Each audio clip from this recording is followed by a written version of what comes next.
Muito bem, voltamos com o nosso Gazeta Entrevista desta noite. Eu estou batendo um papo com o senador Aníbal Diniz, do PT, e o Gazeta Entrevista é um oferecimento muito especial também da água mineral Verágua, produzida aqui no estado, gerando emprego e renda no Acre, obedecendo padrões de qualidade mais rigorosos. Água mineral é sempre Verágua, tá bom? Senador, no bloco anterior falávamos do Programa Nacional de Banda Larga, o PNLB. Hoje, o cidadão brasileiro, que é um dos maiores consumidores de celulares do mundo, nós temos mais celulares do que cidadãos no Brasil. E os smartphones hoje fazem parte da vida de uma criança. Talvez seja o primeiro bem de consumo de maior valor que um pai dá para um filho, um celular com acesso à internet.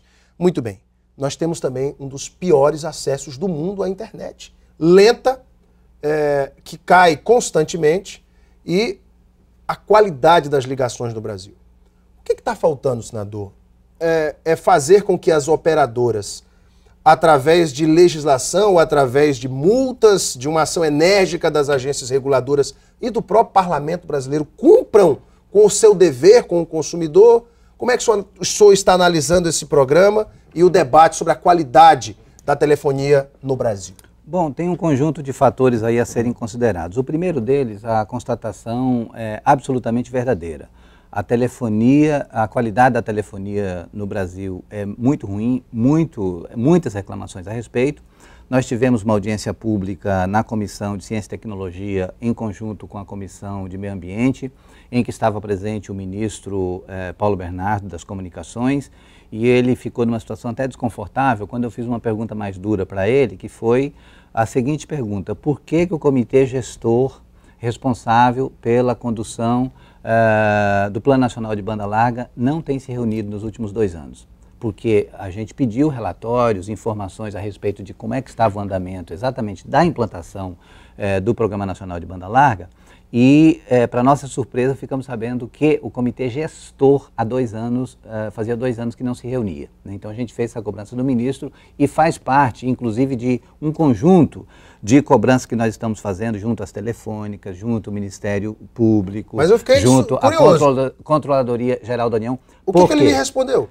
Não, ele fez um conjunto de desculpas, pediu um monte de desculpas, deu para perceber que ele ficou claramente desconcertado com a pergunta, né? Porque é inadmissível. Porque é inadmissível. E, ao mesmo tempo, Alain, por que eu fiz essa pergunta? Porque eu estou na Comissão de Ciência e Tecnologia responsável por produzir um relatório, eu sou um relator de uma apreciação da política pública Plano Nacional de Banda Larga. Ou seja, cada uma das comissões temáticas do Senado pegou algum tipo de política pública para acompanhar, e a Comissão de Ciência e Tecnologia pegou exatamente o Plano Nacional de Banda Larga. E nesse sentido, Alain, eu queria te convidar, você e as pessoas que usam de internet e puderem participar no dia 14 de agosto, aqui em Rio Branco, se não tiver nenhuma mudança daqui para lá, nós vamos fazer na Assembleia Legislativa do Estado uma audiência pública para tratar exatamente das condições de implantação do Plano Nacional de Banda Larga aqui no Acre. É importante que as pessoas deem as suas opiniões,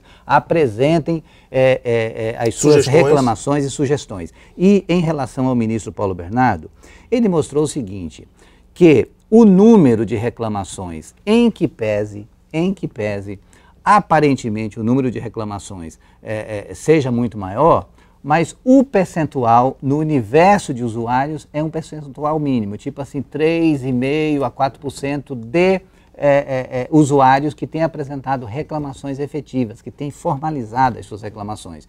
Aí ficou uma dúvida no ar.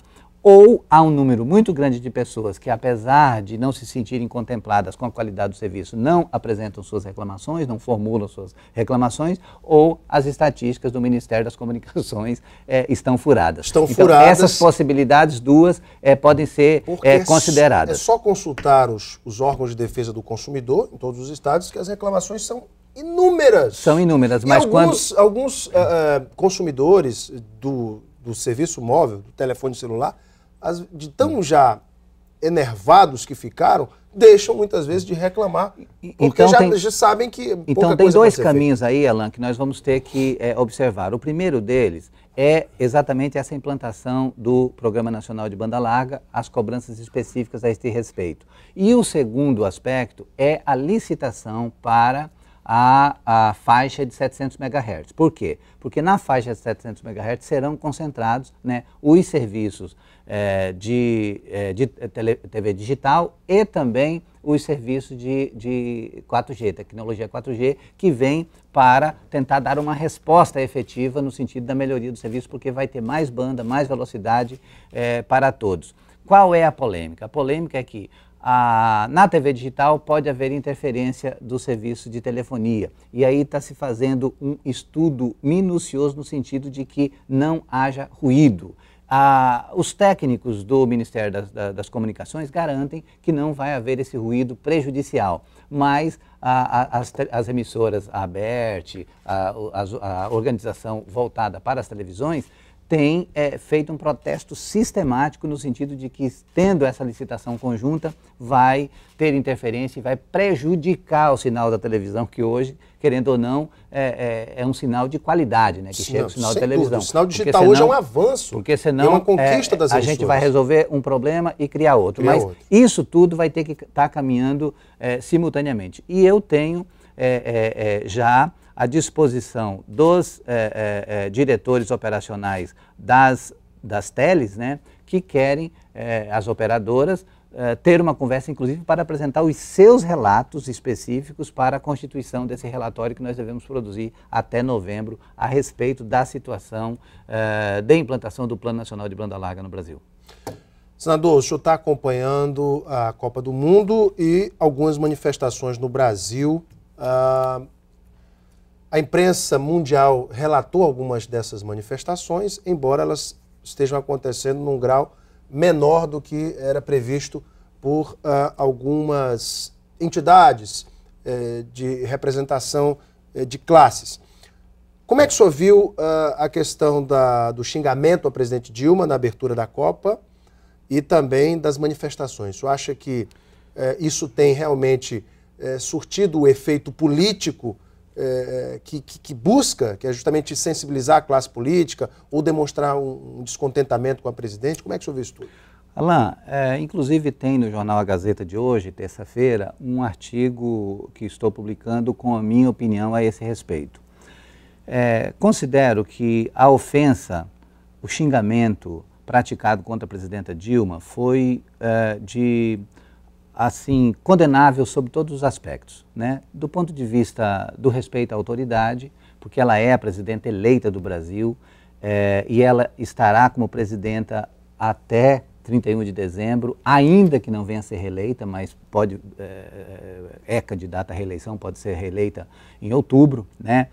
E não tem porquê uma autoridade ser tratada da forma como ela foi tratada. Aliás, Alan, não só uma autoridade, qualquer pessoa, porque as pessoas confundem o que é vaia, o que é manifestação de descontentamento com o que aconteceu no estádio. O que aconteceu no estádio não foi vaia e não foi manifestação, não foi crítica. A presidenta Dilma foi criticada, não foi criticada.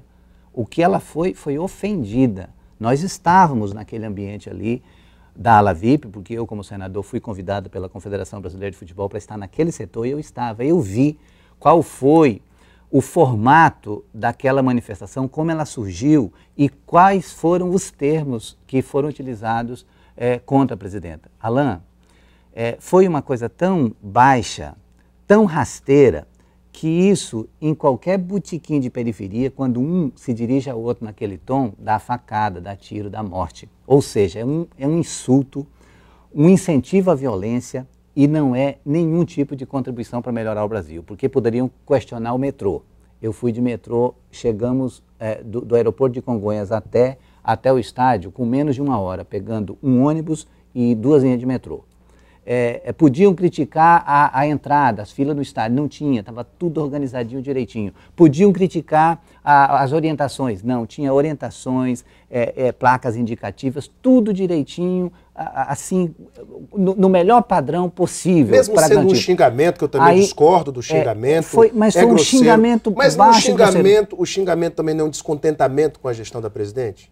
Alain, descontentamento você questiona topicamente. Você acabou de criticar na pergunta anterior sobre o Plano Nacional de Banda Larga, sobre o serviço de telefonia. Aí você critica o problema e aponta soluções e exige competência da gestão para resolver o problema. Isso pode ser com relação à saúde, com relação à educação, com relação a qualquer assunto de governo. Mas você não pode se dirigir à pessoa da presidenta, nem à pessoa do Alan Rich, nem à pessoa do governador, com os termos que foram utilizados contra ela. Com certeza. Então, foram ofensas pessoais inaceitáveis. Inaceitável. E o que eu queria dizer a esse respeito? Alan, eu participo de campanhas desde 82, quando nós participamos da primeira campanha governadora aqui no Acre, pós o período de suspensão, que ficaram vários anos sem eleições. Em 82 nós disputamos com Nilson Mourão, candidato ao governo pelo PT no Acre.